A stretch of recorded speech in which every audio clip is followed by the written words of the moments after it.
Hotel में ना एक बाबा जी बर्तन मांजते थे, बूढ़े आदमी थे, 70 साल के करीब उम्र थी। उनका एक बेटा था, एक बहू थी, एक पोता था, लेकिन वो बेचारे बेटा बीमार रहता था तो लिहाजा वो खुद मजदूरी करते थे। कहते एक दिन वो बाबा जी मेरे पास आए, कहने लगे मेम साहब 2-4 दिन की छुट्टी चाहिए। तो मैंने कहा खैरियत है? कहने लगे मैडम मेरा बेटा फौत हो गया। बेटा, आपको पता है बाप का जनाजा पढ़ना आसान है, बेटे का जनाजा उठाना बड़ा मुश्किल काम। कहती है मैं कुछ लिख रही थी, मेरे हाथ से कलम गिर गया, मैंने खुद गाड़ी भेजी, बाबा जी गांव चले गए जहां वो रहते थे। कहती 2-3 दिन के बाद मैं और मेरा शौहर गए तो रास्ते में हम बातें कर रहे थे कि क्या ताज़ियत करेंगे, एक ही बेटा था, कोई रिश्तेदार भी नहीं, तो उसकी तो कायनात उजड़ गई, किन लफ्जों से उसे ताज़ियत क्या कहेंगे। कहते जब हम गए तो वो टूटी हुई चटाई पे बैठा था, कुछ लोग करीब थे, हमने जाके कहा बाबा आप मुसलमान हैं, हम आपको क्या नसीहत करें, एक ही बेटा था, कि किस तरह करके हम आपको तसल्ली दें। तो कहते उसने आंखें खोली, बूढ़ी आंखों में ईमान की रोशनी,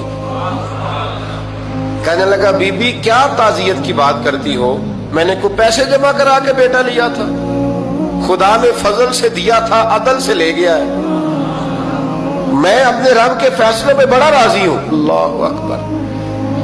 वो खातून कहती है कि वो बाबा जी से मैंने कहा कि चलो आप 1 महीने की छुट्टी कर ले, तो कहने लगा नहीं मैडम मैं मुसलमान हूँ, मुफ्त की रोटी नहीं खाता, मजदूरी करके खाता हूँ, मैं इंशाल्लाह 2-3 दिन के बाद काम पे आ जाऊंगा।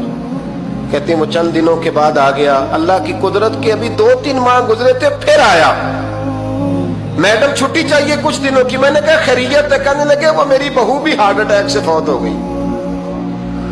कहते अब मैं भी तड़प गई और ईसाई हो कि मेरी आंखों में आंसू आ गए। मैंने कहा घर का दरवाजा बंद हो गया, अब ये बेचारा क्या करेगा। वो अपने शौहर के गम में हार्ट अटैक से फौत हो गई। कहते हम फिर 2-3 दिन के बाद ताज़ियत के लिए गए, फिर टूटी हुई चटाई, बूढ़ा ना अपनी उंगलियों से जमीन पर कुछ बना रहा।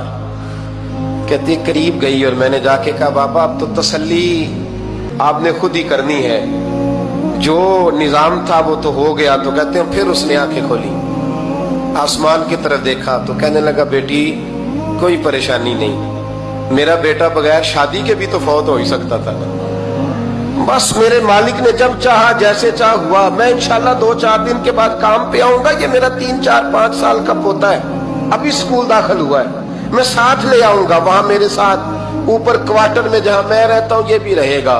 कभी कभी मैं देखती छत पे खड़े होके कि दादा घोड़ा बना हुआ है और पोता सवारी कर रहा है, वो सवेरे उठता उसको स्कूल छोड़ के आता, शाम को लेके आता, प्यार करता, मोहब्बत करता। तीसरी मंजिल पर हमने क्वार्टर दिया हुआ था, वहां दादा पोता रहते। अल्लाह तू बड़ा बेनियाज है। कहती है इकबाल एक दिन ना पोता ऊपर वाली मंजिल पे खेल रहा था, उसका पैर फिसला, वो गर्दन के बल जमीन पे गिरा, मुझे खबर हुई तो मैं दौड़ी, एम्बुलेंस मंगाई, खून से लिथड़े हुए उस बच्चे को दादे ने अपनी गोद में रखा। और जब हम अस्पताल की तरफ गए तो हॉस्पिटल बाद में आया, जनाबे इजराइल पहले आ गए और कहते वो गोद में दम तोड़ गया। फिर दादे ने उसे अपने हाथों से गुस्ल दिया, फिर उसने अपने बूढ़े हाथों से कब्र खोदी और फिर मिट्टी डाल के कहने लगा इन्ना लिल्लाहि व इन्ना इलैहि राजिऊन, जे सोना ही मेरे दुख विच राजी, जे सोना ही मेरे दुख विच राजी। फिर सुख नु चुल्ले डावा।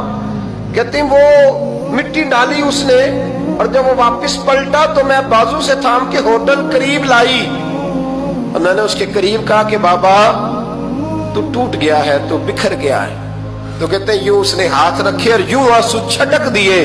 कहने लगा मैडम क्यों क्यों, मेरे अंदर कोई अकीदा नहीं, मैं कोई लवारस हूं, मेरा कोई रब नहीं, मैं क्यों परेशान रहूंगा, मैं तो पका हुआ फल हूं, थोड़े दिन गुजरेंगे कब्र में जाऊंगा और जब जन्नत में जाऊंगा तो अल्लाह मेरी बेटे से भी मुलाकात कराएगा, मेरे पोते से भी मुलाकात कराएगा, मेरा रब सारी मुलाकातें करा देगा, मैं अपने अल्लाह की रजा में बड़ा राजी हूं। वो खातून कहती है मेरा और मेरे शौहर का कलेजा फटने लगा। मैंने कहा बाबा ये जज्बा कहां से मिलता है, ये सुकून कहां से आता है। یہ کیفیت کیسے ملتی ہے؟ مجھے کہنے لگا تو نے لینی ہے؟ میں نے کہا تو کہنے لگا تو بھی گنبد خضرا والے نبی کا کلمہ پڑھ جا، اللہ تجھے سکون عطا کرے۔